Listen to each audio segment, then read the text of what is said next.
disais bienvenue au cœur de ce débat essentiel concernant la guerre d'Israël depuis le 7 octobre à Gaza, en réponse au massacre du Hamas qui a causé la mort de 1160 personnes et la prise en otage de plus de 250 autres. 130 d'entre elles sont encore aux mains du mouvement islamiste palestinien ou d'autres factions armées. Depuis le 7 octobre 2023, un jour toujours en cours, me confiait récemment la famille d'une otage, tant le traumatisme est abyssal pour la société israélienne. L'État hébreu bombarde sans relâche l'enclave palestinienne. Il la soumet à un blocus impitoyable. Il affame, il assoit, il tue, il mutile sa population. Selon le dernier décompte du Hamas, plus de 31 500 personnes sont mortes, majoritairement des civils, en l'occurrence des femmes et des enfants. En 5 mois de guerre, les bombes israéliennes ont tué plus de 13 000 enfants. 13 000 enfants, c'est plus que le nombre d'enfants tués en 4 ans de conflit à travers le monde, selon les Nations Unies. 2,4 millions d'habitants sont menacés de famine. Plus de la moitié d'entre eux ont été déplacés. Sans même parler de la mortalité indirecte liée à la malnutrition et aux maladies, les pertes gazaouis en 5 mois sont équivalentes à la mort d'1 million de personnes en France, note dans Mediapart l'historien Stéphane Audouin-Rousseau. Vertige des chiffres, vertige d'un massacre d'ampleur sous les yeux du monde entier, au nom de l'autodéfense d'Israël, au mépris du droit international, humanitaire.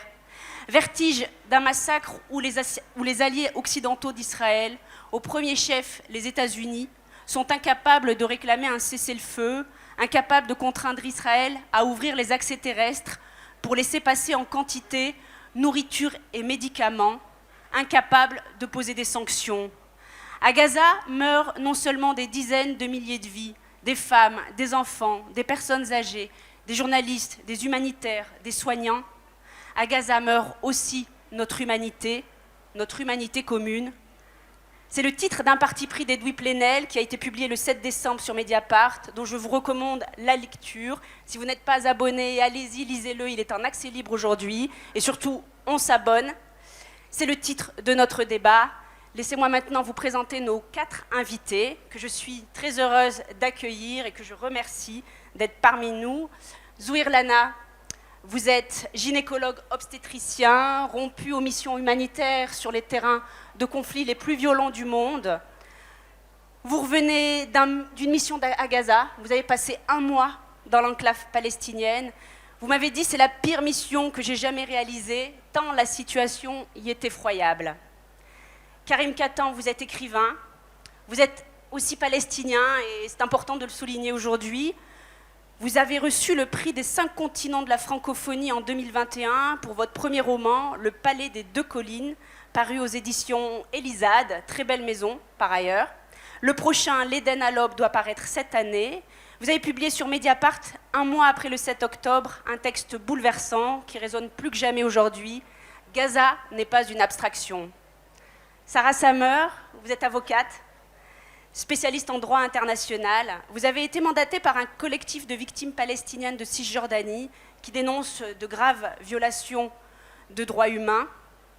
Ils demandent à l'Union européenne des sanctions contre Benyamin Netanyahou, le premier ministre israélien, et 4 de ses ministres, dont les plus durs, les plus extrémistes. Je pense notamment à Smotrich et Ben Gvir, qui ont des portefeuilles clés et qui sont ceux qui appellent à recoloniser Gaza, ceux qui appellent à déplacer de force les Palestiniens de Gaza.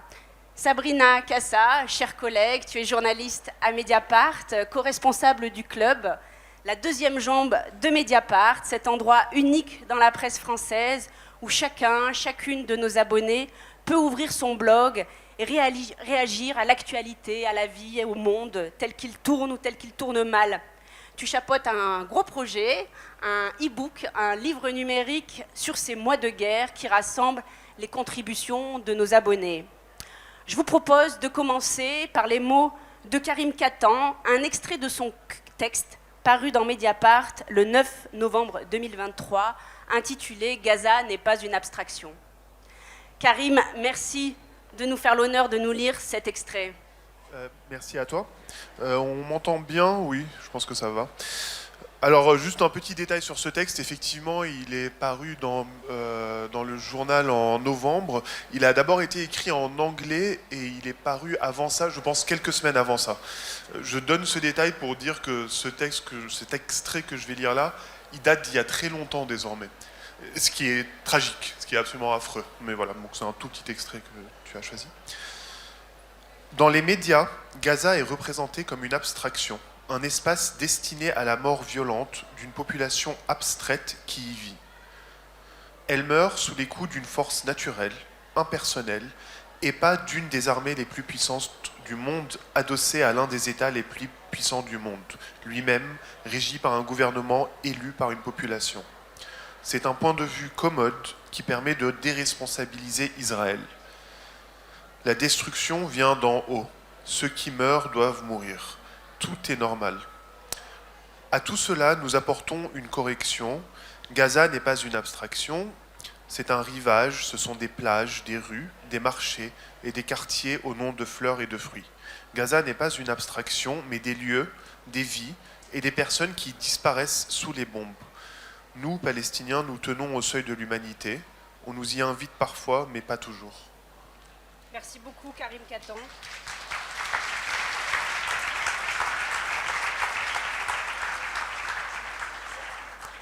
Merci, Karim Katan. Vous avez écrit ces mots en octobre, vous l'avez dit, c'était il y a 5 mois. Est-ce que vous écririez aujourd'hui les mêmes mots?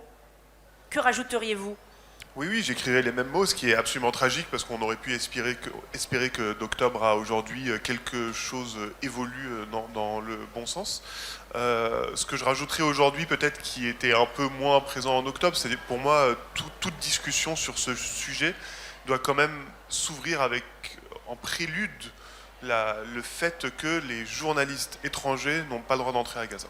C'est pour moi quelque chose d'absolument central. C'est-à-dire que les journalistes palestiniens de Gaza peuvent parler de la guerre, mais sinon ça se passe en huis clos. Et je trouve qu'on a vraiment... Je voudrais d'ailleurs pas trop prendre la parole parce que je trouve qu'avoir la chance d'avoir un docteur qui a été à Gaza, c'est toujours très important parce que ces témoignages directs, on les a relativement peu en fait. Donc je pense que l'une des choses qui me travaille beaucoup aujourd'hui, 5 mois après, c'est la complaisance quand même si le discours tente à changer un peu par exemple en France, mais la complaisance avec laquelle on tolère cette réalité quand même scandaleuse à la fois humainement, mais aussi scandaleuse en termes d'éthique journalistique, en fait, que les journalistes ne peuvent pas entrer à Gaza.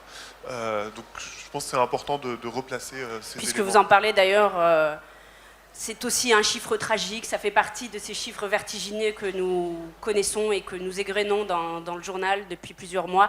Le sort des journalistes palestiniens est terrible à Gaza, puisque plusieurs dizaines d'entre eux ont été tués. C'est aussi donc le droit de savoir qu'on assassine, c'est aussi la presse qu'on assassine à Gaza. Et effectivement, nous, journalistes étrangers, sommes interdits d'accès à l'enclave palestinienne. Je le rappelle, c'est assez frappant parce que aussi Israël est vanté comme la démocratie, la seule démocratie du Moyen-Orient, et elle interdit le journalisme, elle interdit le droit de savoir aujourd'hui. Je peux rajouter aussi une petite chose auquel je pense justement, c'est que donc on tue les journalistes. Je pense qu'on approche des 100 morts, hein, je crois, si je me trompe pas, mais je suis pas sûr. Mais on tue aussi massivement les écrivains et les écrivaines, les poètes et les poétesses. Toutes les universités de Gaza sont détruites, les archives sont détruites. C'est-à-dire que tout ce qui fait culture, témoignage, écriture, pensée aussi est en train d'être tué à Gaza. C'est vrai que je rajouterais ça. Enfin, par rapport au 5 octobre, cet élément-là de destruction du témoignage, de la parole, de la pensée palestinienne à Gaza est importante. Zouir Lana, vous qui rentrez de Gaza, qui avez passé un mois éprouvant dans l'enclave, comment résonnent en vous les mots de Karim Katan? Effectivement, ce sont des mots très forts et il explique un peu ce qui se passe sur place. En fait, c'est une machine de guerre effroyable qui détruit la vie. Parce qu'au bout d'un moment, les gens qu'on côtoie, notamment ceux qui étaient avec moi, les médecins, pensent qu'il n'y aura plus de vie. Les gens qui tiennent à leur terre se disent, si jamais ça s'arrête, je reviendrai chez moi et je mettrai une tente. mais d'autres commencent à vraiment réfléchir à partir. D'autres commencent à dire, ah, on en a peut-être voulu aux premiers qui sont partis pendant la Nakba en 1948 et que maintenant on les comprend. Parce que face à une telle violence, l'être humain pense en premier à sa vie. Pour moi, je suis un humanitaire depuis plus de 25 ans. J'ai fait beaucoup de terrain, notamment avec Médecins sans frontières et Médecins du monde. Je suis allé dans des pays en conflit, comme au Congo, en Éthiopie, aux Comores, ou encore dans les pays au Moyen-Orient, vu que je parle l'arabe, donc au Yémen, en Libye, également en Afghanistan et surtout en Syrie, où j'ai fait plus de 10 missions. Gaza et Cisjordanie, je connais bien aussi. J'ai été 4 fois en Cisjordanie et ma 5e fois pour Gaza. Et effectivement, ce que j'ai dit, c'est que cette façon d'envoyer des bombes, de surveiller les gens et de les tuer de façon continue pendant des mois et des mois. Et c'est la première fois au monde que je vois ça, qu'il n'y a aucun endroit où ils puissent partir pour être en sécurité. Ça n'existe pas au monde, ça n'existe pas. Et il y a toujours des couloirs humanitaires, il y a toujours un pays à côté où ils peuvent partir. Ici, l'Égypte, elle est fermée de façon hermétique. Pour sortir, il y a une société qui fait du business, en fait, il faut payer $5 000 par adulte et 2 500 par enfant. Ce sont des familles nombreuses qui ont tout perdu. Comment ils vont trouver cette somme? Et pourtant, il y en a quelques-uns qui essayent, par leur famille de l'extérieur, qui partent avec le cœur serré parce qu'ils n'en peuvent plus.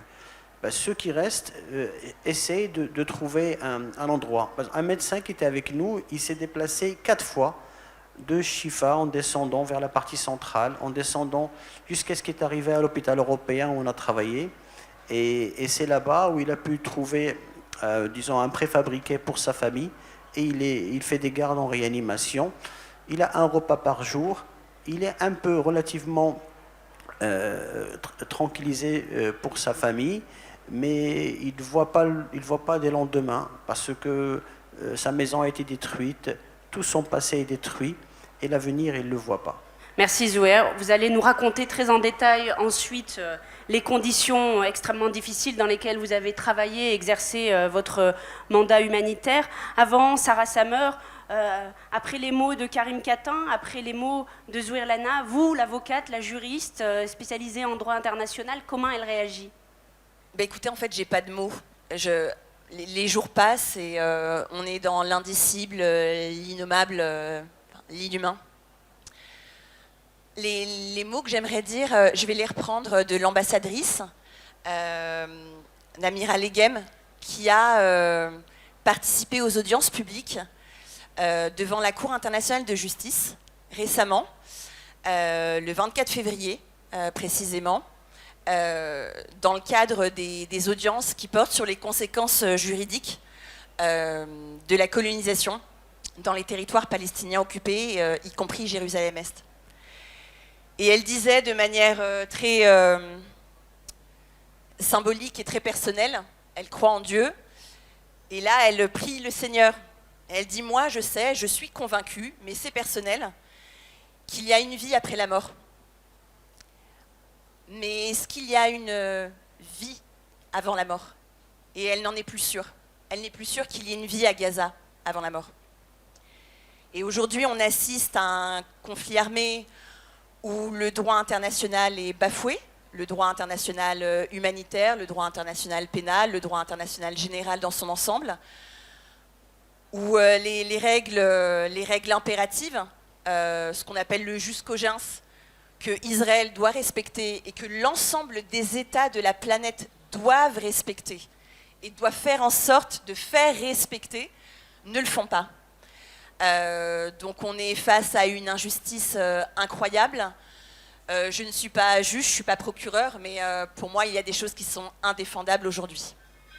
On va rentrer aussi là encore dans le détail sur le plan juridique et faire le point où nous en sommes aujourd'hui. Sabrina, avec l'équipe du club, Livia Garrigue, Guillaume Chaudet-Folia, Sarah Bosquet, tu dis avoir vu l'autre disparaître peu à peu, y compris ici en France et dans cet espace formidable qu'est le club de Mediapart, alors que les massacres s'enchaînaient en Israël et à Gaza depuis 5 mois.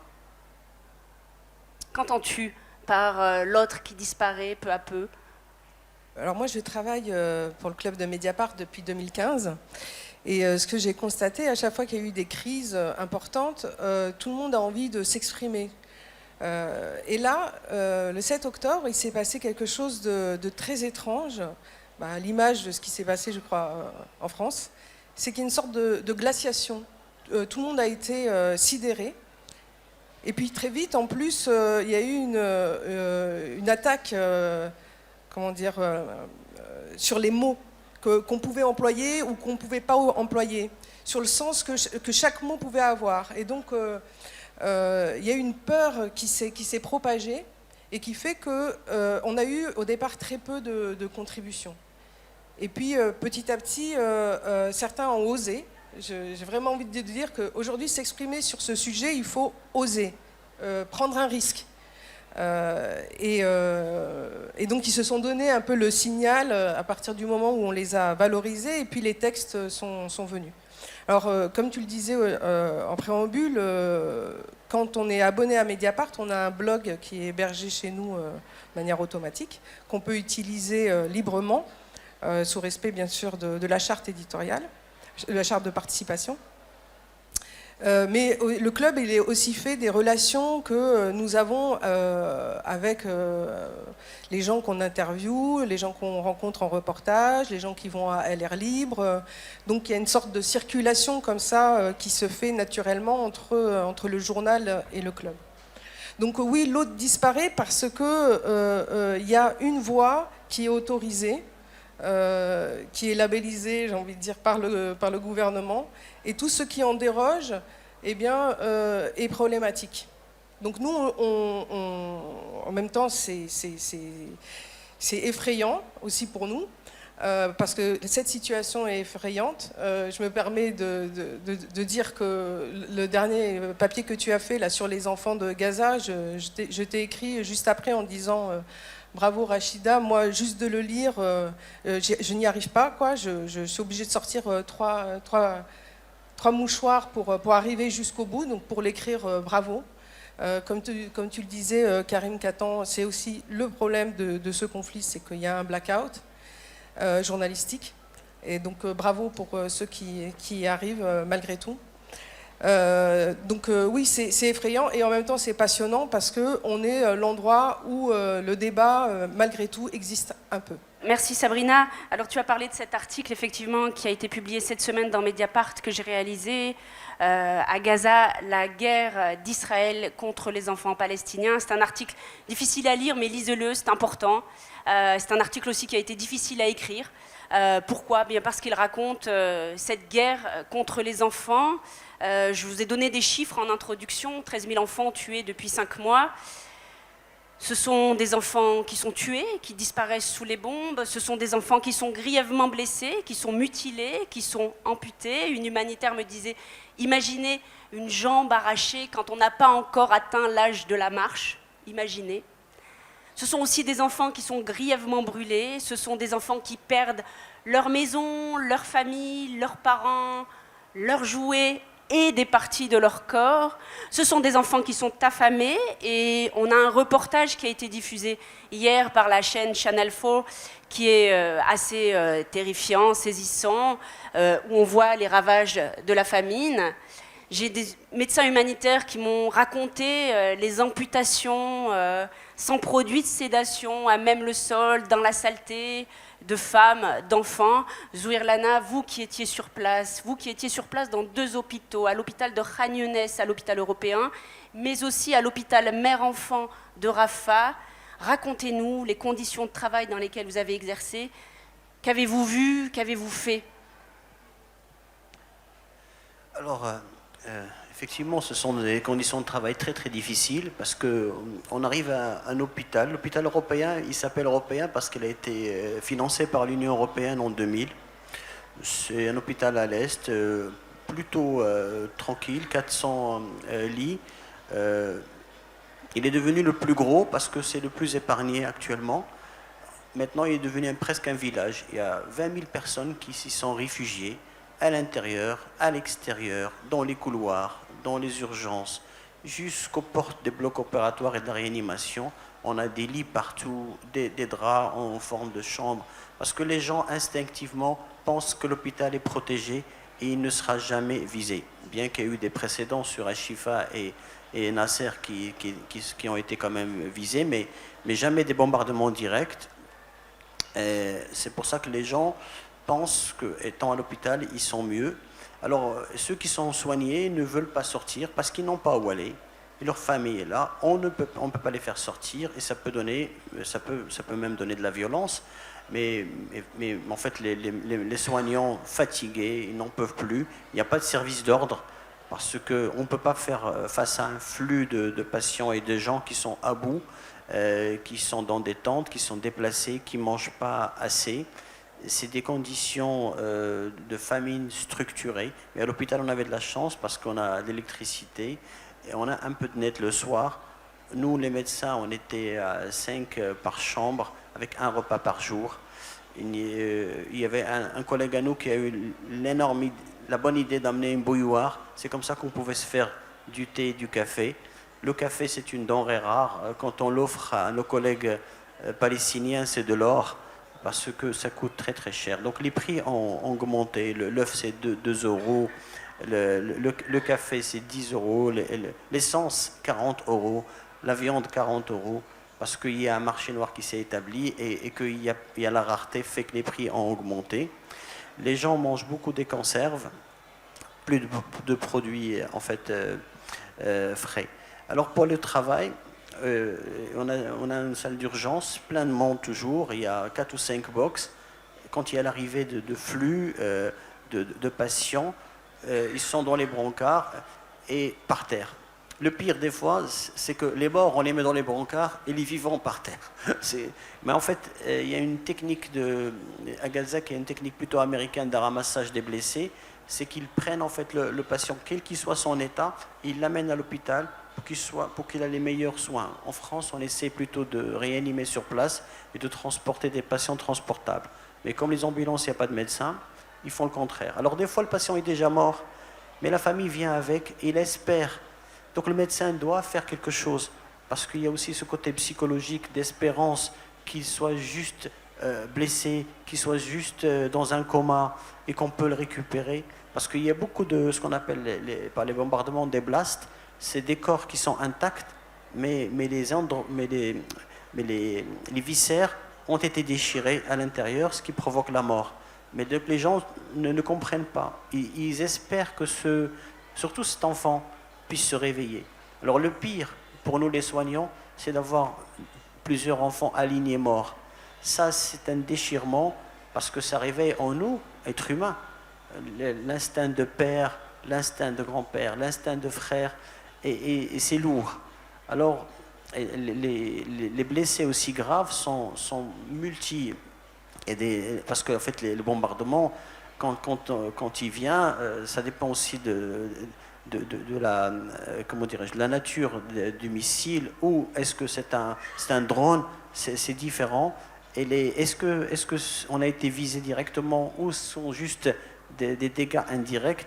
Tout ça donne des multitudes de plaies qui fait qu'il y a des efforts importants par les équipes qui sont usées et des fois on perd le malade.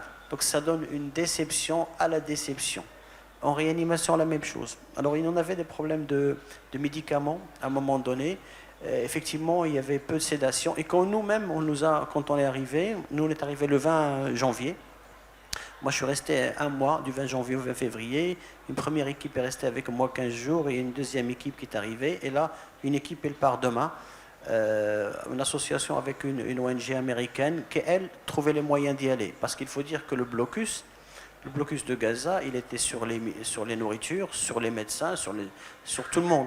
Et petit à petit, il y a eu une petite ouverture vers les médecins et les soignants fin décembre par des ONG qui peuvent avoir, disons, patte blanche avec les autorités israéliennes.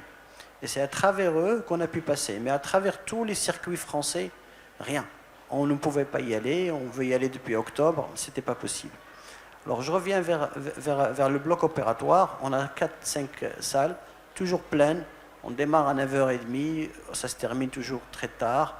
On a un problème très important d'infection malheureusement parce que les produits de nettoyage sont bas. Donc tous les efforts, et ça nous tue, les patients s'infectent. Après, tous ceux qui ont eu des fractures ou on leur met des fixateurs externes ou bien on passe du temps à réparer leur vaisseau et ensuite ça s'infecte. Ensuite, il faut couper la jambe. Donc le nombre des mutilés, des gens qui ont perdu leurs jambes, leurs mains est impressionnant. On ne le connaît pas. Et quand il s'agit d'enfants, bien sûr, c'est plus lourd parce que cet enfant-là, il va grandir, il lui va falloir des prothèses tout le temps, une prise en charge même dans un pays développé, c'est lourd quand un enfant est amputé. Alors dans un pays qui a des problèmes comme ça, le quotidien. Encore une fois, les patients-là, pour la plupart, s'ils sortent, ils vont sortir dans des milieux aussi néfastes, soit dans des appartements surpeuplés, parce que Rafah, maintenant, c'est 1,4 million d'habitants sur une ville qui faisait 250 000. Ou bien des écoles, ou un espace comme celui-là, il peut y avoir 60 personnes. Quand ils dorment le soir, ils sont comme des sardines. Et la journée, les rues sont pleines de gens qui errent, parce que la plupart, ils ont mal dormi. Et les malchanceux sont dans des tentes. Alors les tentes, soit des tentes vraies, soit des tentes préfabriquées. Une ossature en bois avec un nylon qui un peu cache mais protège pas. Ce qui fait très chaud la journée, quand il fait 20 degrés, ça fait 30 degrés. Et le soir, quand il fait 8-10 degrés, ça fait 4 degrés dans la tente. Et on a eu des fois, malheureusement, des morts de nouveau-nés par hypothermie.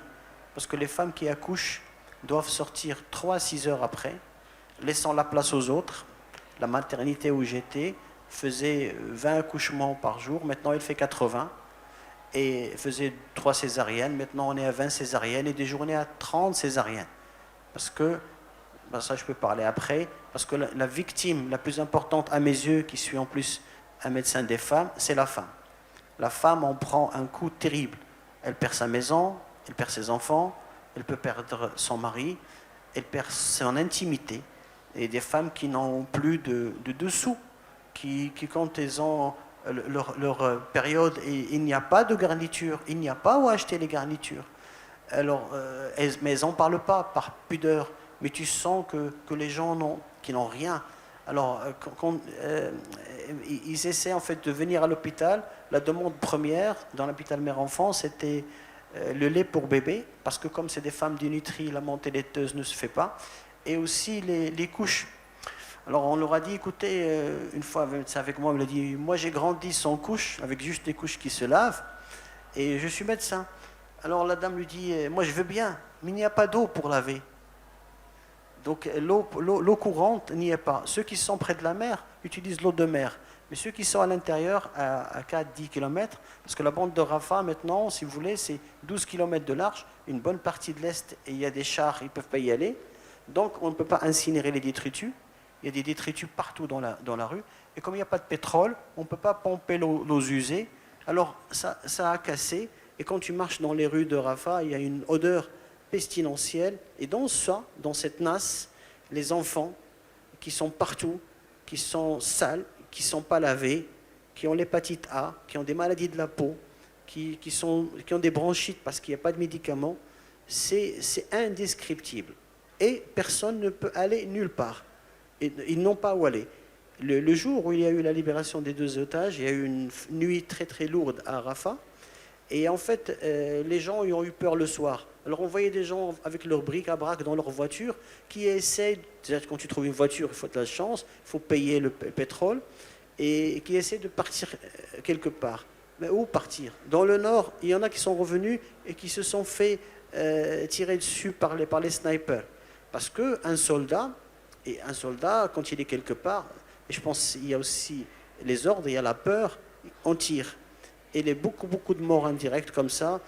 Et tout ça, ça nous arrive. Et c'est à bout d'un moment, en fait, moi je ne sais plus comment mes collègues continuent à travailler encore, sont déprimés, parce que tout le monde est en dépression latente pour lui, pour son travail qui est mal reconnu, et pour les efforts qu'on fait. Alors dans ça, je vais dire une chose qui me plaît, c'est le sourire des enfants parce qu'ils gardent leur innocence, et c'est le sourire d'une femme qui met au monde un enfant, parce qu'un enfant, c'est toujours une joie malgré ses conditions, et c'est un pied de nez à la mort. La naissance est toujours un pied de nez à la mort, c'est parce que c'est le renouvellement, c'est la vie qui combat la mort, quelle qu'elle soit. C'est un peuple qui est comment dire, pacifiste, qui veut juste vivre en paix, qui a même accepté certains problèmes dus à la colonisation, mais qui n'en peut plus, en fait, et qui demande à ce qu'on l'aide. Je vais juste terminer par ça, parce que j'ai pris le micro longtemps. On a été reçus, notre délégation, au Parlement européen mardi dernier, et au téléphone, j'ai eu par Messenger, parce que quand ils ont un peu de net, j'ai eu un ami anesthésiste, et je lui ai dit, on va aller à l'Union européenne demain. Il m'a dit, écoute, quand tu vas les voir, dis-leur de ma part de nous traiter comme des animaux, parce que je sais qu'ils aiment bien les animaux. C'est une phrase lourde, parce qu'on est dans un processus de déshumanisation. Si vous parlez de l'humanité, en fait, on les traite comme pas des êtres humains, et comme un magma complet qu'il faut éliminer. Et ça, c'est lourd à vivre.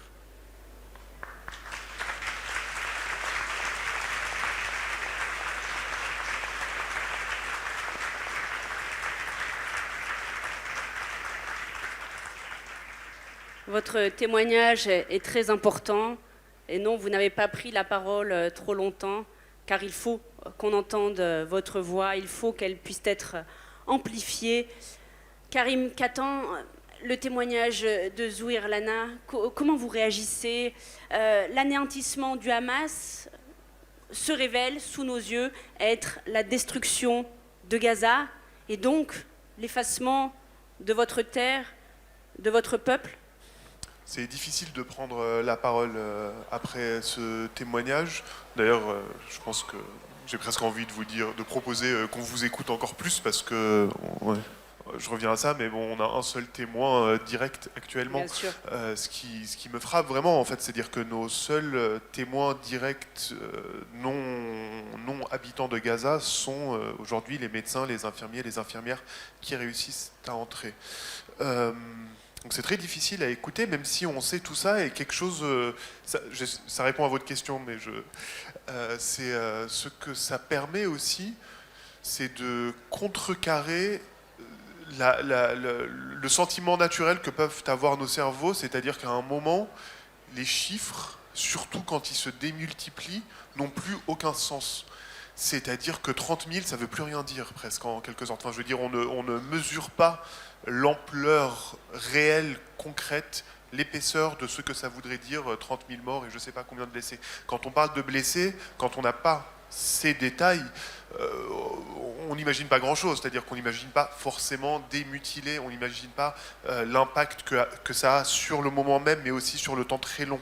C'est-à-dire que même s'il y a, par un miracle impossible, un cessez-le-feu demain, les mutilés restent mutilés, les blessés restent blessés, les morts restent morts. Et je pense que c'est important toujours de se rappeler de l'effet permanent que ça a. Et je voulais dire, sur cette question oui, il faut que je le mette très près, de la destruction, juste un petit détail, moi, qui m'intrigue toujours beaucoup, c'est notre manière de compter qui a des raisons d'être comme ça, c'est-à-dire on décompte les femmes et les enfants, ce qui est important, évidemment, mais ce que ça sous-entend toujours sans qu'on le fasse exprès, c'est que l'homme palestinien, il serait peut-être... il est immédiatement soupçonné de quelque chose, ou c'est un peu moins grave quand c'est un homme, ou peut-être qu'il a un peu plus mérité. Je dis pas du tout qu'on est en train de faire ça ici, c'est juste que j'y pense et je pense que c'est important aussi de se rappeler que les hommes meurent, les hommes sont tués, et c'est pas une moindre tragédie, la mort des hommes. Par rapport donc j'ai un peu esquivé votre question, mais notamment parce que, et je te rejoins sur ça, c'est je ne sais plus quoi dire, et même au-delà de je ne sais plus quoi dire, je crois actuellement, je ne sais plus quoi penser en fait. C'est-à-dire que je suis à un stade où depuis plusieurs mois, bon, on parle, on se répète, c'est-à-dire que ce qu'on disait finalement dès la fin octobre est toujours aussi vrai, si ce n'est pire et pire, et en octobre on ne nous écoutait pas. On commence à nous écouter maintenant, mais en octobre, personne ne nous écoutait. Enfin, très peu de gens en tout cas nous écoutaient. Maintenant, j'ai l'impression d'être un peu, d'avoir perdu tous les concepts, d'avoir perdu un peu toute ma capacité à faire sens de ce qui est en train de se passer. Peut-être la seule chose qui était vraie en octobre, qui reste vraie aujourd'hui, qui est vraiment pas très marrante, mais qui à la limite serait la seule chose que j'arrive à concevoir, c'est que moi, dès le 8 octobre, je me suis dit, c'est fini. Je sais pas quoi, mais c'est fini. C'est-à-dire que le 8 octobre, mon horizon, mon avenir, c'est oblitéré. Quand je dis moi, je suis conscient de parler ici à Paris en toute sécurité, donc c'est aussi un avenir collectif. Il est tout à fait possible que j'ai tort, d'ailleurs j'espère avoir tort. Souvent aussi l'événement historique est quelque chose qui existe. Donc des choses peuvent se passer qui viennent totalement contrecarrer toutes nos analyses, toutes nos présuppositions, toutes nos perspectives sur cette question. Donc j'ai peut-être tort, mais pour dire que moi aujourd'hui, je n'arrive plus à penser. Or, c'est quand même ce que j'ose espérer faire dans la vie, donc il faut que je puisse penser. Et je n'arrive plus à comprendre vers quoi on va. Si ce n'est à la fois une destruction totale, ou en tout cas très grande de Gaza, un suicide israélien, c'est aussi un suicide israélien. Enfin, on va vers un inconnu dont je n'arrive pas à faire sens. Est-ce que c'est ce qui va se passer? Est-ce que quelque chose de positif peut émerger de ça? Certainement. On est obligé, on n'a pas le choix en fait, on est obligé d'y croire d'une manière ou d'une autre, on est obligé de continuer à travailler comme si tout cela faisait sens. Or, ouais, il n'y a plus de sens en fait. Enfin, et quand je dis il n'y a plus de sens, c'est pas juste pour peut-être finir, c'est pas une paresse. C'est-à-dire que c'est pas bon, ça a l'air hyper horrible, donc par une espèce de fatigue personnelle, je veux plus réfléchir à ce qui se passe. C'est-à-dire que vraiment, de jour en jour, des choses se passent qui sont de pire en pire, mais comme vous l'avez très bien dit d'ailleurs, en fait, comme ça n'arrête pas, que c'est quotidien, ça s'est incorporé au quotidien, du coup finalement, même nous qui suivons de très près, toutes ces choses commencent à se mélanger, c'est-à-dire qu'on n'arrive plus à hiérarchiser en fait les informations, à se dire ça c'est un élément nouveau, ça c'est un élément plus vieux, ça c'est une chose à laquelle il faut prêter attention. En fait, je sais même plus à quoi il faut prêter attention. Je sais plus quelle atrocité ou quelle horreur est celle que je dois mettre en exergue pour dire comprenez l'ampleur de la situation. Donc on est un peu dans un chaos comme ça d'éléments incroyables, disparates, dont on ne sait pas quoi faire. Et je dirais que c'est au moins en partie voulu. C'est voulu au sens où, et je finirai sur ça si je peux, dès le 7 octobre, s'est passé une chose extraordinaire dans une grande variété de médias, c'est que nous, on nous a accusés pour une raison que j'ai jamais très bien compris, d'ambiguïté, de relativisme, etc. Or, ce qui se passait, c'était que les journalistes, beaucoup des journalistes, beaucoup des voix politiques en France, par exemple, étaient elles-mêmes ambiguës. Et en fait, quand on écoute aujourd'hui ce qu'on nous raconte sur des plateaux télé, dans certains médias, etc., ce sont des formes d'ambiguïté et de relativisme moral extraordinaires. C'est-à-dire que vraiment, on est dans l'espèce de tout se vaut, tout est équivalent, rien n'a vraiment de réalité, on est dans une espèce de combat de discours comme si tout était symétrique, et qui est encouragé par cette absence de visibilité sur ce qui se passe à Gaza, parce qu'en fait, en réalité, quand on écoute un discours comme ça, je vais dire quelque part, les choses sont claires, les mots sont clairs, les faits sont absolument clairs. Et cette clarté, en fait, ce qui m'étonne, c'est qu'elle ne transparaît pas dans un paysage médiatique qui baigne dans beaucoup d'ambiguïté. Je dis ça sans généraliser sur tous les médias, mais grosso modo.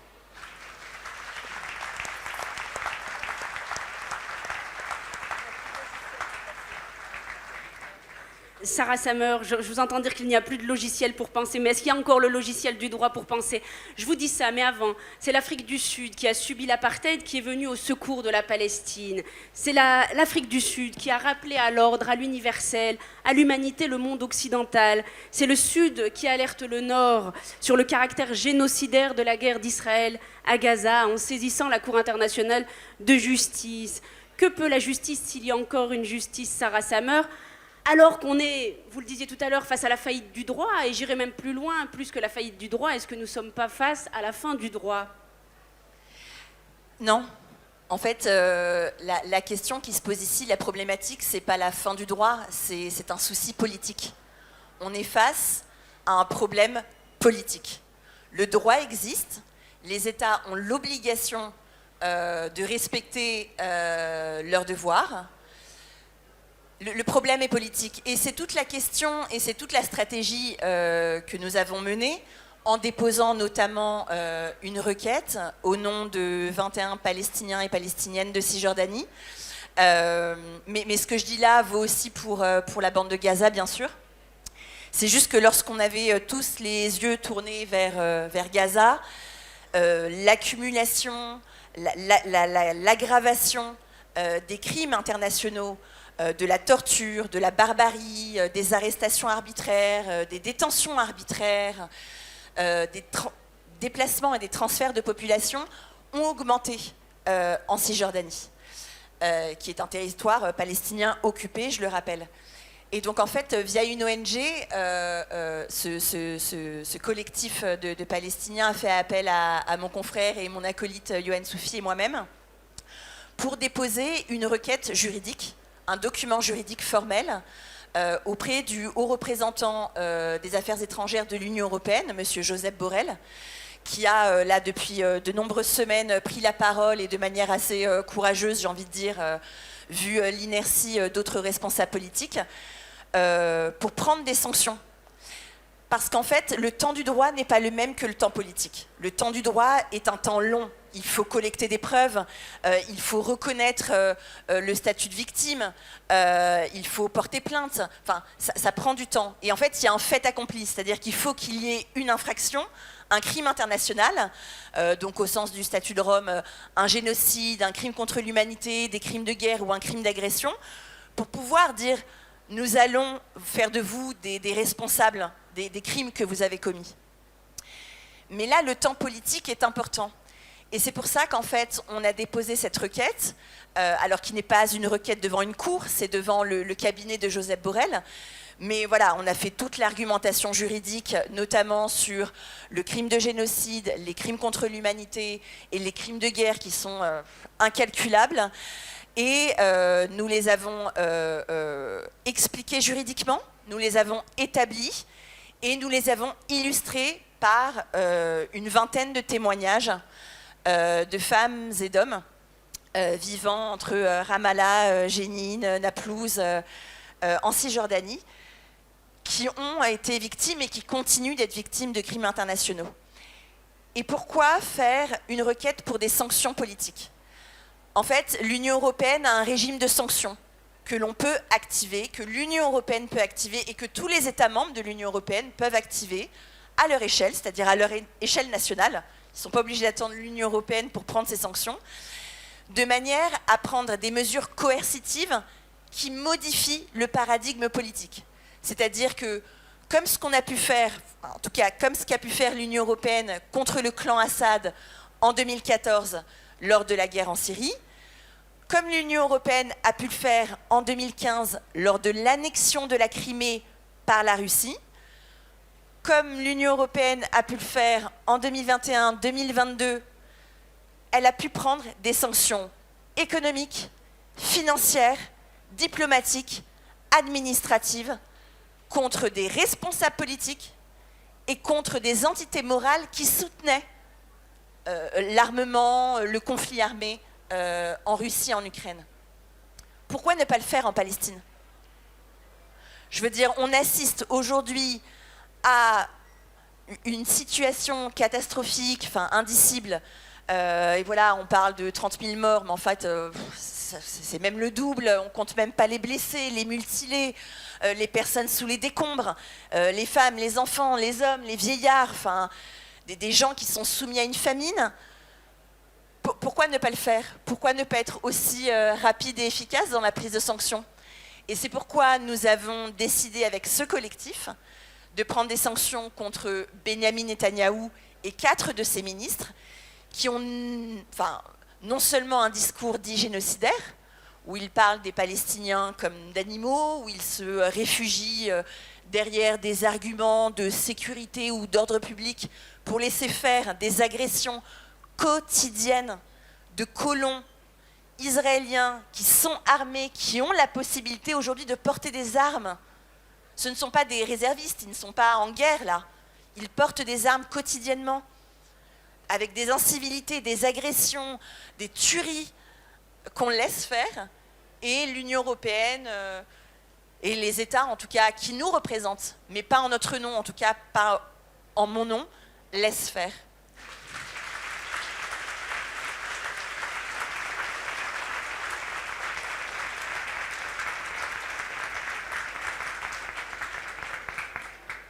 Fin janvier, la Cour internationale de justice a évoqué un risque plausible de génocide à Gaza.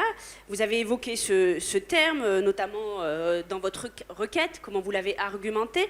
Est-ce que ce fait de la Cour internationale de justice de dire qu'il y a un caractère plausible, un risque plausible de génocide à Gaza, est-ce que ça vient légitimer l'emploi de ce mot, de ce terme de génocide, qui apparaît éminemment tabou? Effectivement, le fait que l'Afrique du Sud se soit emparée du sujet permet une libération de l'usage de ce mot, mais ce n'est pas un mot qui est galvaudé. Le génocide est très clairement entendu, défini par le statut de Rome de la Cour pénale internationale.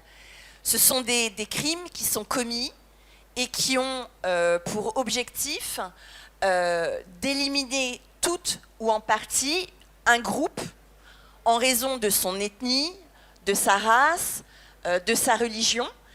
Et ça vise des meurtres des membres de ce groupe, la limitation des naissances, imposer de manière intentionnelle des conditions d'existence qui sont telles qu'elles portent atteinte à la dignité de ce groupe de personnes. Alors c'est une intégrité physique et mentale, ou mentale. C'est même pas cumulatif en droit. En fait, ce qui se passe aujourd'hui, c'est que lorsqu'on analyse le discours des responsables israéliens, lorsqu'on voit ce qui se passe dans la bande de Gaza, qui est certes sous blocus depuis 17 ans, un blocus aérien, terrestre et militaire, mais là aujourd'hui, on n'est même pas au stade du blocus, hein. C'est assiégé. C'est-à-dire qu'un blocus, c'est administré par une force politique qui a été élue, là en l'occurrence le groupe du Hamas, mais il n'a pas la complète maîtrise de ce qui se passe dans les airs, sur les terres, dans la bande de Gaza. Mais là, rien ne rentre, les produits ne rentrent pas. Il y a tous les jours des groupuscules extrémistes qui bloquent l'entrée de l'aide humanitaire. C'est-à-dire que les gens n'ont accès à absolument rien. De 2007 à 2010, on avait l'entrée en moyenne de 4000 produits et biens qui pouvaient rentrer dans la bande de Gaza. On est passé à 80 biens différents. Aujourd'hui, rien. Ce n'est même plus un blocus. Là, le blocus en soi, en droit international, n'est pas interdit. Ce qui est illégal, c'est de ne pas respecter le droit international humanitaire. Et donc, quand vous imposez un blocus, vous avez l'obligation, en tant qu'État qui impose ce blocus, de respecter ce qu'on appelle la 4e Convention de Genève. Et la Convention de Genève, le droit international humanitaire, dont on vous rabâche le mot toute la journée, c'est le droit dans la guerre. C'est-à-dire que les gens qui ne participent pas à la guerre, qui ne sont pas belligérants, ou alors les gens qui participent à la guerre et qui n'y participent plus, les civils et les prisonniers de guerre, doivent être protégés. On doit faire en sorte de protéger leurs conditions d'être humains et leur dignité. Et ça passe par l'entrée d'une aide humanitaire, médicale, permettre des visas pour que les humanitaires, les médecins, les infirmiers puissent rentrer et sauver les vies, ce qui n'est pas le cas aujourd'hui. Donc effectivement, quand on voit ça, l'Afrique du Sud, elle, a pris le flambeau, en fait, de défenseur des droits humains, parce qu'elle a fait aussi le parallèle avec son histoire coloniale, et on pourra y revenir sur la colonisation. Et elle a fait en sorte que les gens s'approprient une notion juridique qui, effectivement, est chargée d'histoire, du fait de la Shoah. Mais quand on dit plus jamais, on doit dire plus jamais pour aucun peuple au monde. Et quand on dit qu'à Gaza, notre humanité se meurt, c'est qu'en fait, aujourd'hui, on laisse se faire des choses pour lesquelles on n'avait plus de mots et pour lesquelles il y a encore un traumatisme encore présent dans des sociétés occidentales qui ont le poids du génocide des Juifs durant la Seconde Guerre mondiale. Mais en fait, c'est ce qui arrive aujourd'hui aux Palestiniens et il ne faut pas avoir peur, pas de tabou, aucune intimidation à le dire.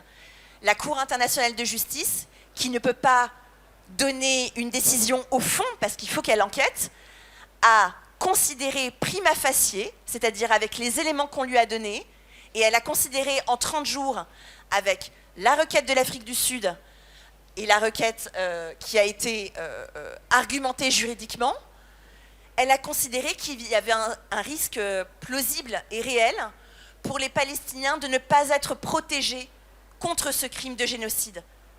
Et la Cour internationale de justice, elle a été saisie au titre de la Convention de 1948 sur la prévention et la répression du crime de génocide.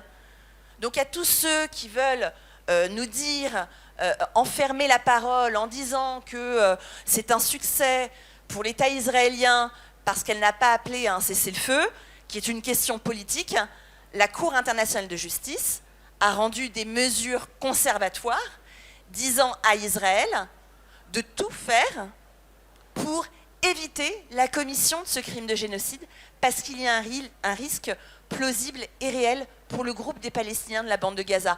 On ne peut pas être plus clair. Et à ceux et celles qui veulent éviter de rentrer dans le débat, j'ai envie de leur dire, oui, il y a un déni, mais le droit est là et il s'applique à tous. Le droit est une boussole pour nous dans le temps des conflits armés.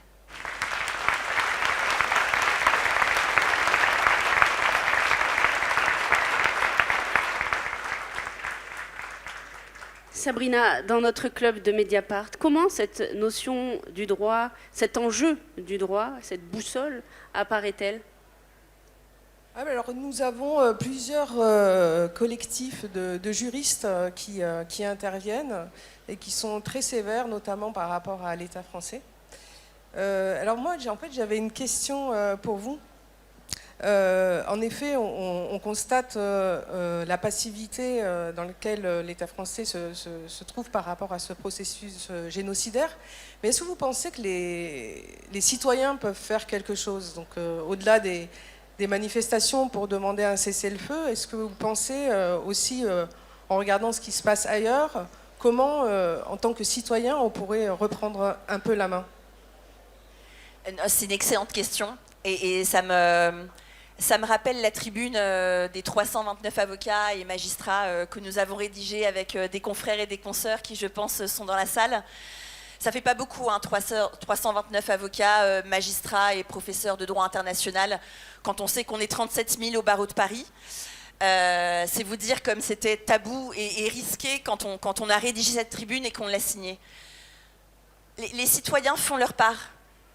Ça fait près de 5 mois et demi qu'ils hurlent, qu'ils crient, qu'ils marchent, qu'ils interpellent, qu'ils partagent sur les réseaux sociaux, qu'ils informent. Et déjà, ça c'est beaucoup, vous savez, parce que comme on l'a rappelé tout à l'heure, les journalistes n'ont pas le droit d'aller dans la bande de Gaza. Donc on assiste, je pense, pour la première fois dans l'histoire contemporaine, ou même l'histoire de l'humanité, à un peuple qui se filme en temps réel, en train de mourir. Et donc l'information, elle est clé, l'information, elle est importante. Donc de continuer d'en parler, de continuer de dénoncer, mais il y a beaucoup de citoyens qui travaillent, on va dire, dans l'ombre. Nous, les avocats, nous déposons des requêtes, nous travaillons sur des requêtes, c'est un temps qui est long, ça prend du temps, Mais beaucoup sont là pour notamment accueillir les 200 Français qui étaient à Gaza et qui sont rentrés en France, qui les ont accueillis, qui ont fait un travail assez incroyable. Et moi, j'aimerais les remercier. Et je remercie, j'en profite. Il y a Rizlen Kabouli qui est devenue une amie avec qui on a manifesté depuis 4 mois et qui, de manière anonyme, et je vois Pascal aussi de Palmed, qui lui est un humanitaire, un médecin, des gens qui s'engagent dans l'ombre, qui sont anonymes, qui ne vont pas sur les plateaux télé et qui font un travail de service public, qui accueillent des personnes, qui ont accueilli ces personnes, ces 200 Français, pour essayer de les aider. D'autres m'ont aidé aussi à faire des demandes d'asile pour des familles gazaouis. Donc en fait, les citoyens font beaucoup. Les politiques aussi font. Ils font des signalements avec l'article 40 du Code de procédure pénale quand ils voient sur les réseaux sociaux, à la télévision, des propos indignes, des propos... j'ai même plus de mots. Donc les gens font. Les gens peuvent se mobiliser comme ça, donc à en parler, à partager, à collecter des informations, à aider les journalistes à avoir des informations, à mettre en contact, à créer des réseaux.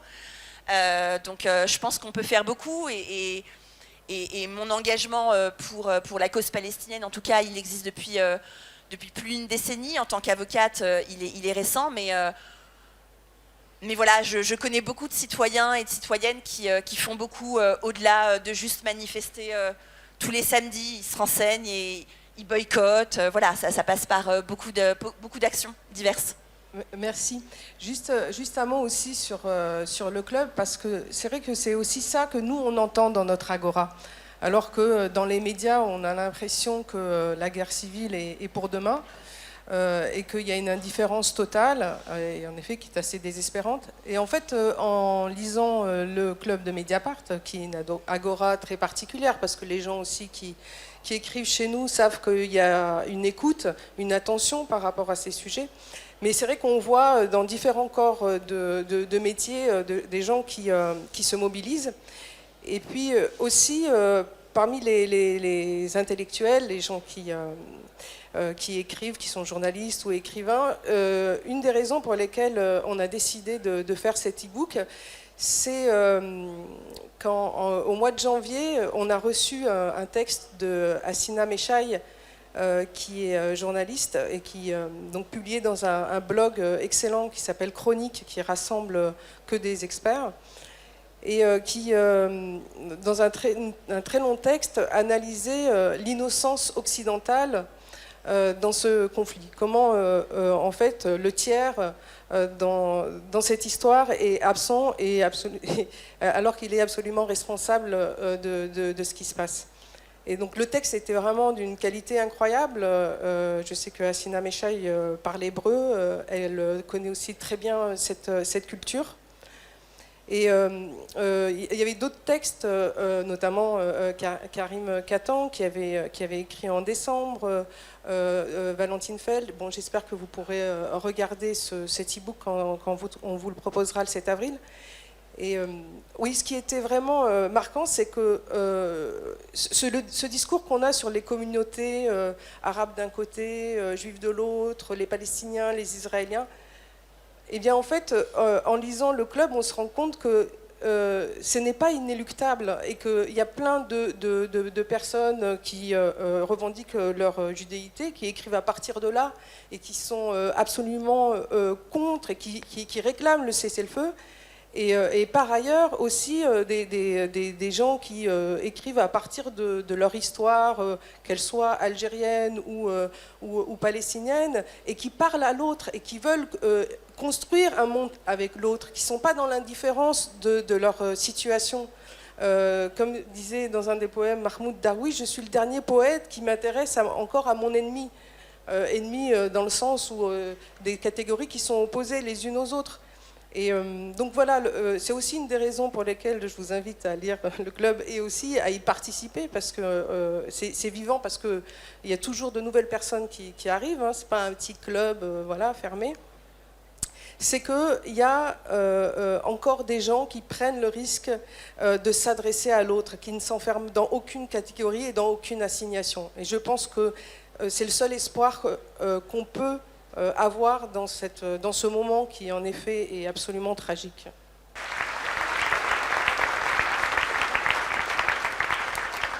On va profiter de cet espoir que tu ouvres justement pour s'adresser à vous, cher public, si nombreux, aujourd'hui pour ce débat important.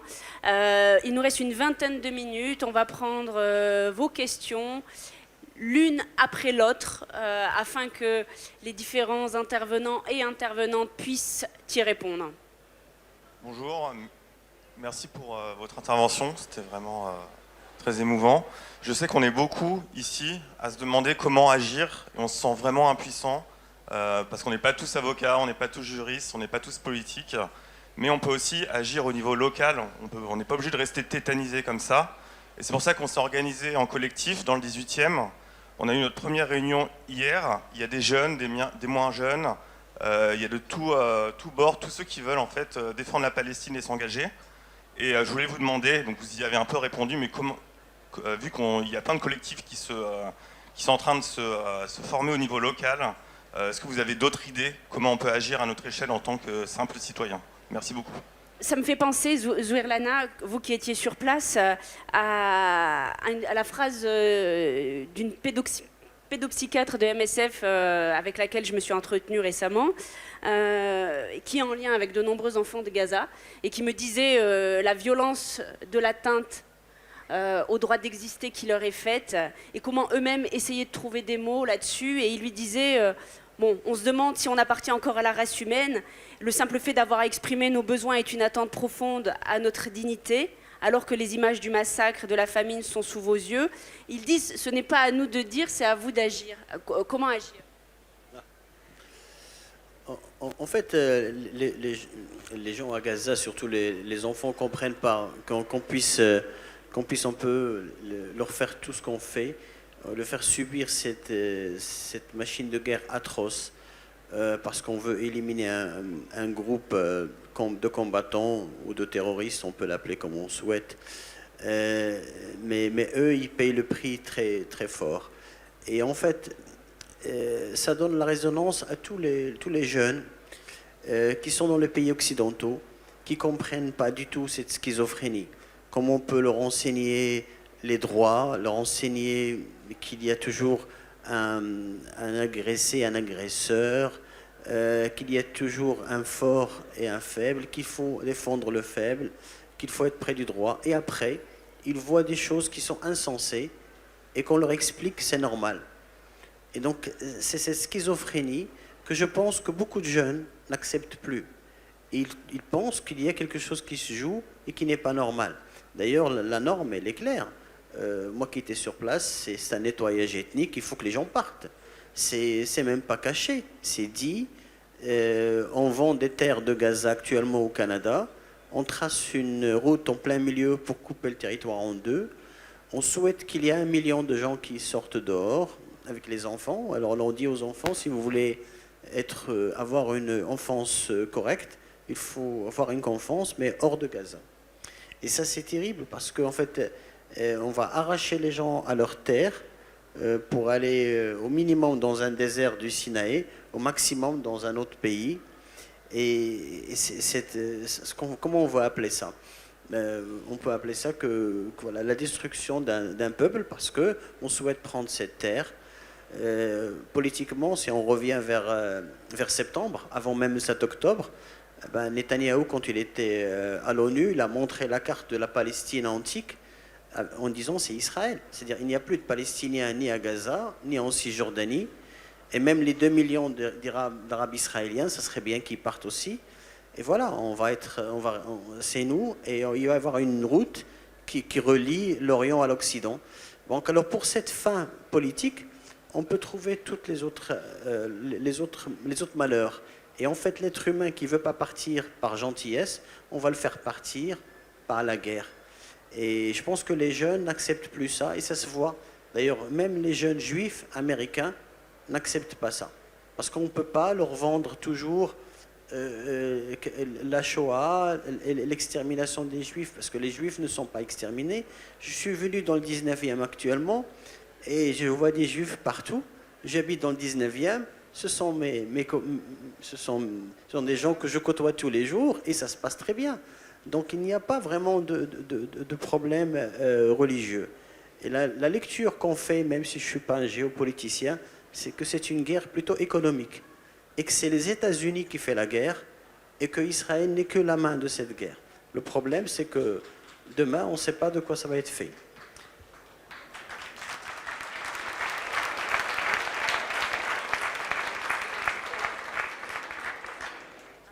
Rapidement, une petite chose. Effectivement, je pense qu'il faut absolument saluer le fait que les gens en fait n'acceptent pas ce qui se passe et qu'il y a une vraie différence entre ce que font les gens et ce qui se dit. Mais juste une petite chose aussi qui me semble assez importante. Donc l'intitulé du débat, c'est Gaza, là où meurt notre humanité. C'est ça ? Moi, je ne me reconnais pas dans le nous de notre humanité. Moi, mon humanité, ça va très bien. Hein. Je ne me pose aucune question dessus. On ne veut pas me la donner, mais en soi, moi, je suis humain. Ce nous, c'est vous. C'est là où meurt votre humanité, à vous. Je suis désolé de le dire comme ça, mais c'est ça la question.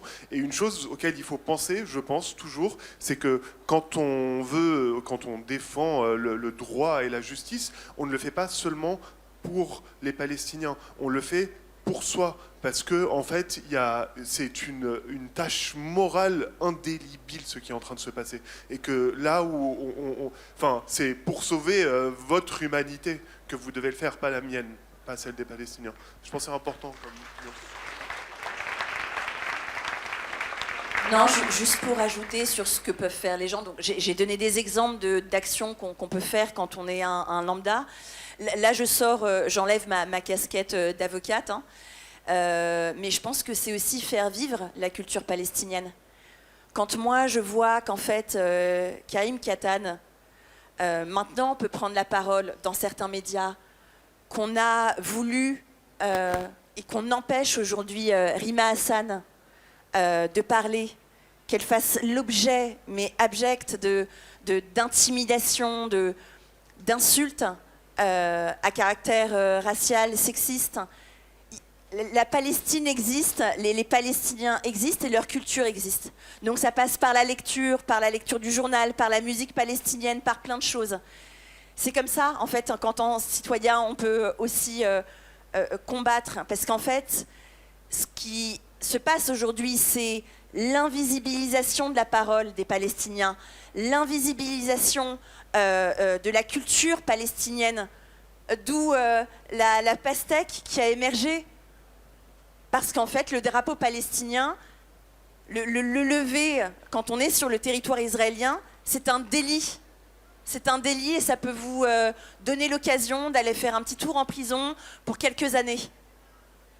Donc en fait, c'est comme ça qu'on peut faire vivre aussi la Palestine et surtout donner la parole aux Palestiniens, qu'on arrête de les invisibiliser, qu'ils soient en France, qu'ils soient ailleurs à l'étranger, qu'ils aient leur parole, qu'ils puissent parler en leur nom, en leur culture, et c'est important aussi de mettre la lumière sur eux.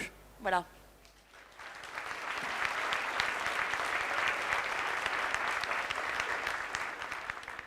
Bonjour, je voulais vous remercier tous, mais en particulier le docteur. Au-delà des mots techniques, vous nous avez ramené ces gens, on a l'impression de les voir et de décrire la douleur de ces personnes, parce qu'on a souvent l'impression que à la télévision ou dans les médias, on dit il y a certains reportages qui sont des montages. Ce n'est pas la réalité. Mais ce que vous avez décrit avec des mots compréhensibles pour le plus grand nombre, ces mots-là, ça nous ramène à la Palestine et ça fait découvrir réellement la souffrance de ces gens qui n'a rien à voir avec des montages. Et Et je vous remercie. Je remercie aussi l'avocate. Et je remercie l'avocate qui a rappelé l'Afrique du Sud et son rôle. Le rôle que l'Afrique du Sud vient de jouer, car la douleur n'a rien à voir avec la couleur de peau, avec le continent d'où l'on vient. La douleur d'un être humain, c'est un être humain. Et quand quelqu'un souffre, on doit se lever. Concernant le docteur, est-ce que des grands organismes humanitaires connus à travers le monde et qui ont des entrées dans des grands milieux qui décident de notre humanité, est-ce que ce plaidoyer plein d'amour, ce plaidoyer de sincérité, est-ce que toutes ces personnes-là, tous ces grands noms-là le portent comme vous auprès de ceux qui peuvent décider afin que même sous les bombes, que les gens aient accès aux médicaments, que les gens puissent avoir accès à la nourriture, que les gens puissent avoir accès au respect, que les gens puissent avoir accès à leur dignité. Je vous remercie.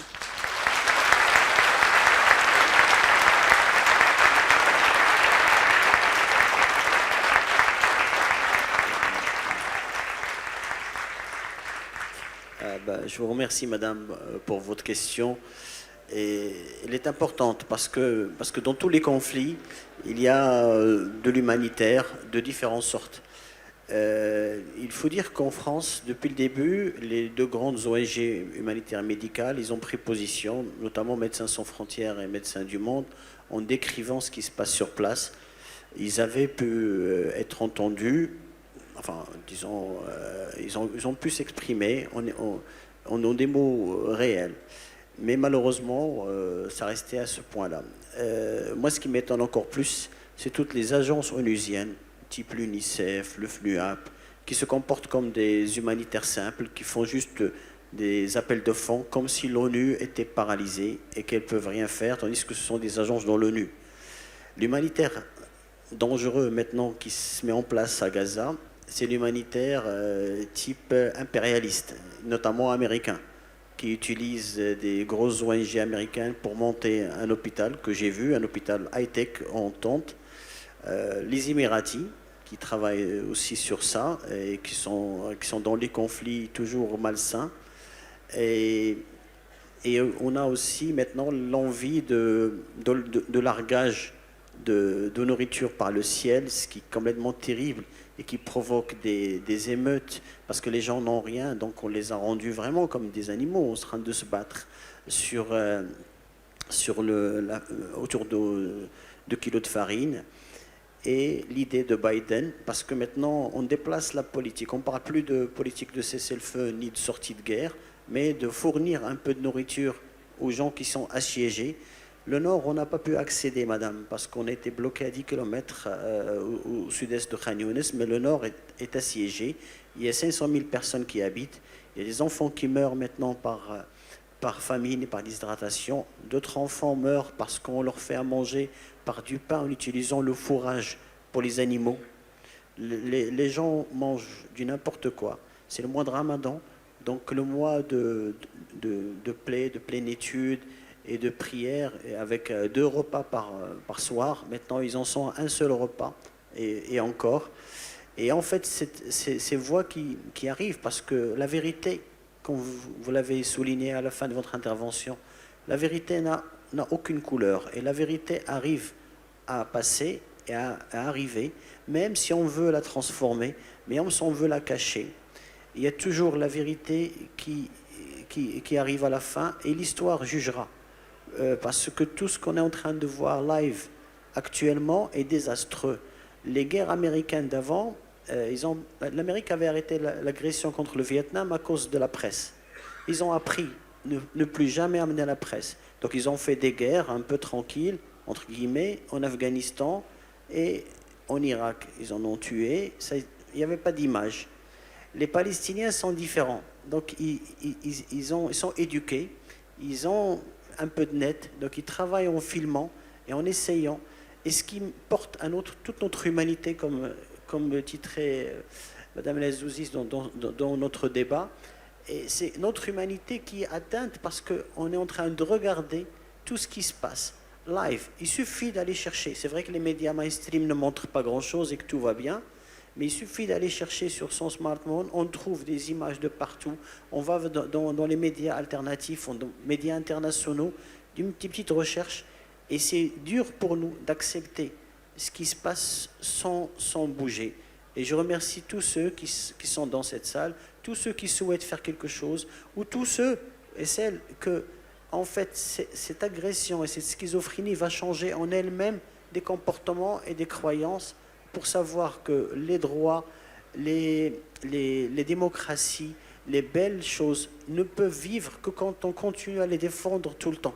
Sinon, ça peut disparaître et on tombe dans un totalitarisme, une idéologie, on tombe dans la pensée unique, on tombe dans la peur et dans une certaine paralysie, comme on l'a constaté pendant tous ces mois, comme ça a été décrit au début, et que ce que maintenant, face à l'énormité de l'horreur, qu'on commence à dire non, c'est pas possible.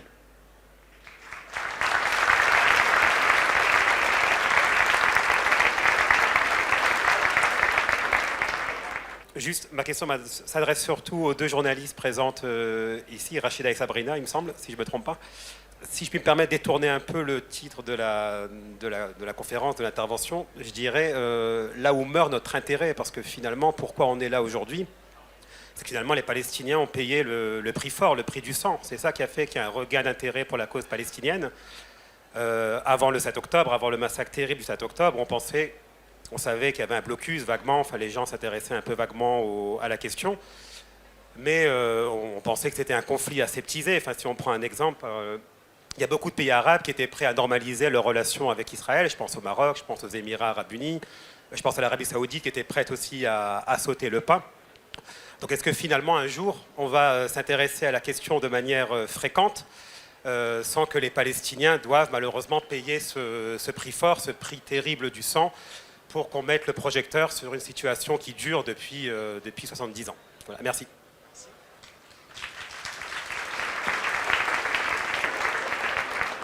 Merci pour votre question.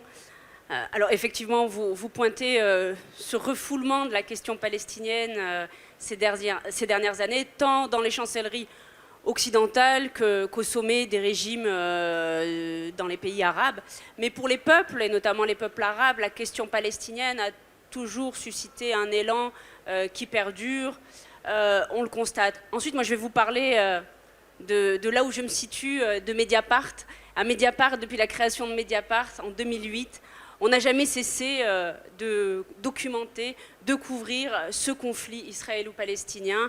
Il a toujours été au cœur de notre couverture, sous la plume de plusieurs journalistes. Je pense notamment à René Bachmann. René Bachmann est sans doute le journaliste qui, le premier, a écrit, a documenté l'enjeu potentiel d'apartheid en Cisjordanie appliqué par Israël. Donc à Mediapart, là-dessus, nous, la question palestinienne, elle a toujours été là, au cœur de notre couverture, avant le 7 octobre, le 7 octobre et après le 7 octobre, et cela va continuer.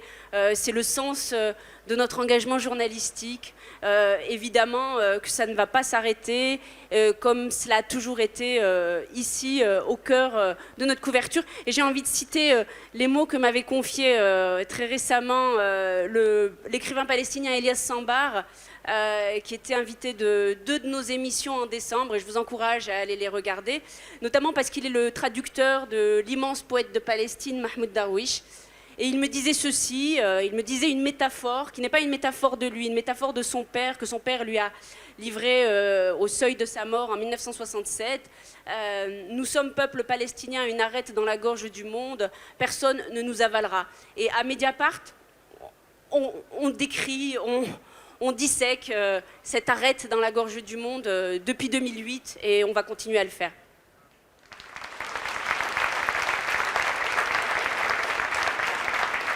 Juste une seconde, Mathieu, juste pour appuyer ce que dit Rachida, parce qu'elle a déjà tout dit, mais parce que tu parlais de Mahmoud Darwish, j'ai vraiment une grande passion pour ce poète.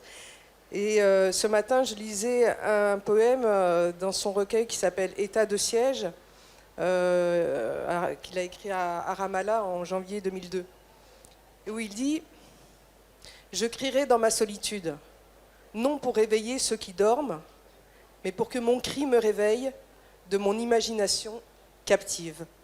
Et en effet, ça c'est un poème aussi que je dédie à tous les journalistes. Et peut-être que Mathieu Manodex, qui travaille également beaucoup sur le sujet, pourrait dire un mot à ce propos. Juste, je voudrais ajouter un mot qui m'apparaît important aussi, puisqu'on parle de Mediapart et de comment nous travaillons. À Mediapart, on déplie ce conflit sans prendre parti, sans être dans un camp ou dans l'autre. Et c'est vrai que le conflit israélo-palestinien, et je pense que c'est le seul conflit au monde où on me demande de positionner, de dire si je suis pro-palestinienne ou pro-israélienne. Je ne suis ni l'un ni l'autre, je suis journaliste, je fais mon travail à Mediapart. Et depuis le 7 octobre, on déplie d'ailleurs aussi les deux douleurs de part et d'autre, tant la douleur palestinienne que la douleur israélienne. Et je pense que c'est important aussi de le redire, de ne pas assigner les journalistes à un camp ou à un autre, sinon le camp du droit de savoir et puis bien sûr le camp de l'humanité. Nous sommes tous, je veux le croire, dans ce camp-là aussi. Et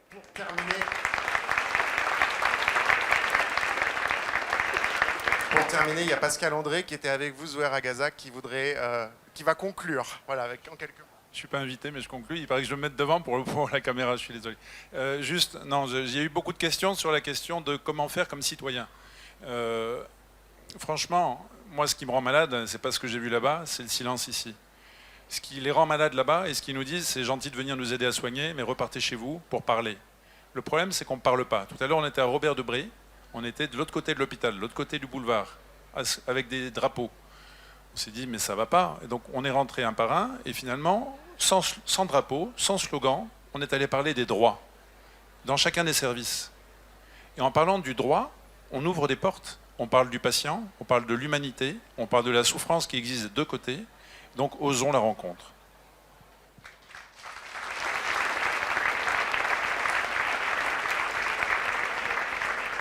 Merci encore à toutes et tous d'être si nombreux, si nombreuses pour ce débat, pour le festival de Mediapart, pour aussi soutenir le journalisme indépendant. Je remercie Karim Katan, applaudissez-le.